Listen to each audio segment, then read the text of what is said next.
Alors, quel est notre objectif ici?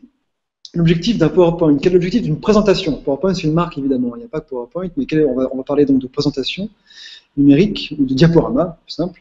Quel est l'objectif d'un diaporama? Ce qu'il faut vraiment souligner, je crois, très important, c'est que le diaporama, il est là pour renforcer, soutenir votre propos, non pas le répéter, et qu'il est là pour vous soutenir, vous. C'est vous la star, c'est vous qui parlez, c'est vous qu'on va écouter.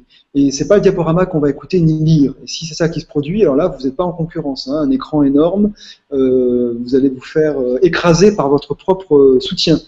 Donc, il faut vraiment garder en tête que c'est vous qui êtes au centre, c'est votre propos qui est au centre.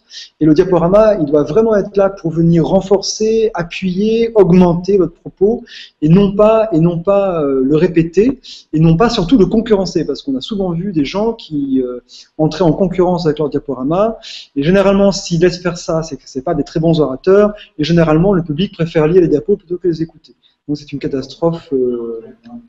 Une grande catastrophe. Ça, c'est une erreur. C'est une erreur. Je t'interromps, François. Oui, c'est une erreur qu'on voit souvent. Les gens, ils sont tellement pas sûrs, ils n'ont pas préparé leur présentation. Ils mettent tout le texte et ils lisent le texte, en disant, bah, c'est écrit, je vais retrouver le discours, je vais retrouver le fil. C'est une erreur dont on reparlera. Bien sûr, c'est une erreur dont on reparlera tout à l'heure. C'est confondre le diaporama avec un prompteur ou confondre le diaporama avec des notes de cours. Hein, avec un document. C'est pas du tout la même chose, évidemment. Et donc, l'objectif du diaporama, si ce n'est pas du tout de vous concurrencer, vous qui parlez, c'est de vous rendre plus facile à comprendre, c'est de vous rendre plus facile à mémoriser, c'est de rendre votre discours plus facile à saisir, plus facile à comprendre, plus facile à mémoriser. De toute façon, si quelqu'un se met à lire ce qui est écrit, comme on lit plus vite qu'il ne parle, on a vite fait d'avoir lu ce qu'il va dire avant qu'il le dise, ce qui fait qu'il n'y a plus beaucoup d'intérêt de l'écouter, évidemment. Et puis si vous voulez que vos élèves, vos auditeurs aient un document de synthèse, mais c'est pas le diaporama, il n'est pas fait pour ça. Hein. Il faut créer un document pour cela, hein, un document ad hoc. Alors quelles sont les grandes règles de conception d'un diaporama compte tenu de l'objectif que je viens de donner?